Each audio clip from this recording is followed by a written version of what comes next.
l'actualité économique du jour. Oh, sans doute va-t-on largement commenter la proposition radicale du Fonds monétaire international pour effacer une partie de la dette des pays riches, Marie-Cœur de Roy. Ouais, le FMI propose tout simplement une super taxe de 10% sur l'épargne privée. C'est ce qu'il dit dans son rapport semestriel. En fait, cette taxe serait prélevée en une seule fois, ce qui permettrait aux principaux pays de la zone euro de revenir à leur niveau d'endettement d'avant la crise. Élément important, prélevé en une seule fois, dit le Fonds monétaire international, pour être sûr que les gouvernements ne l'utiliseraient pas pour les dépenses courantes, mais qu'elle serait bien accordée au service de la dette. Est-ce que c'est une proposition de fou? Est-ce qu'ils ont fumé la moquette du côté du Fonds monétaire international? Tous les commentaires avec Nicolas Dose dans un instant. Nicolas Dose, Fonds monétaire international, une super taxe. 10% épargne nette, c'est ça, Nicolas Dose. L'épargne qu'on a. Vous avez de la dette, c'est pas de l'épargne. Ouais, vous avez un appartement mais surendetté, vous n'êtes pas propriétaire de votre appartement. Absolument. C'est génial. Une seule fois, 10%. Ouais.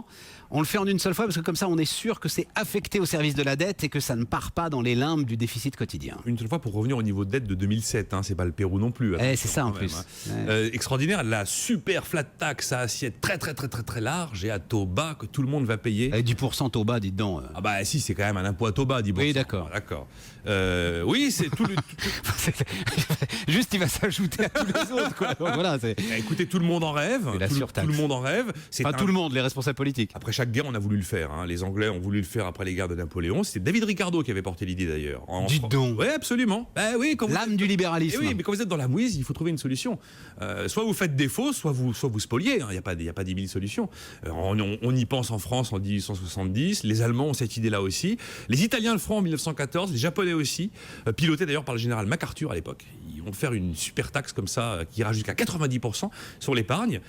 C'est génial. C'est vrai que c'est absolument génial, surtout quand on n'a plus d'inflation, pour aller spolier en douceur par l'impôt qui ne se voit pas. Enfin, c'est pas génial, c'est destructeur, Nicolas. Vous avez compris un peu l'ironie. J'ai des doutes parfois. Bien sûr. Mais c'est très pédagogique ce truc-là, parce qu'on se rend compte qu'effectivement l'argent est à un seul endroit, là, dans les patrimoines, dans l'épargne, nulle part ailleurs. On se rend compte que les États sont surendettés. Le chiffre quand même du FMI est frappant. De 2007 à aujourd'hui, on se dirige vers un endettement moyen de 110% avec 35 points de PIB de plus de dettes dans les pays concernés. C'est quand même du lourd. Ces États ne peuvent plus désendetter seuls.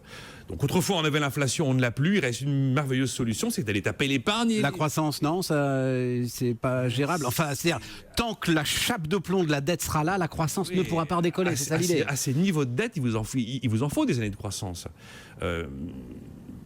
On commence à le faire petit à petit. Ça veut dire, là, Nicolas, vous sentez que globalement, Marc Fiorentino nous disait tout à l'heure, lui aussi, cette solution va se mettre en place. Subrepticement, pas de manière tranquillement. Pas de manière aussi grosse Bertha, mais tous les prélèvements sociaux qui s'alourdissent sur l'assurance vie, sur les plans d'épargne logement, sur le PEA, tous ces trucs, c'est l'épargnant qui va payer. Où est-ce que vous voulez les prendre de l'argent à part dans la poche des gens qui en ont? Cette assurance vie qui reste aujourd'hui totalement épargnée. Tous les ans, on dit menace sur l'assurance vie. Tous les ans, les menaces sont levées. Un jour, elle ne sera plus levée, la menace sur l'assurance vie. Un jour, on ajoutera l'étoile de maître aux actions dans les calculs de l'ISF. Tout est possible. Vous ne pouvez prendre de l'argent. Vous allez loin là. Vous ne pouvez prendre de l'argent que là où il y en a.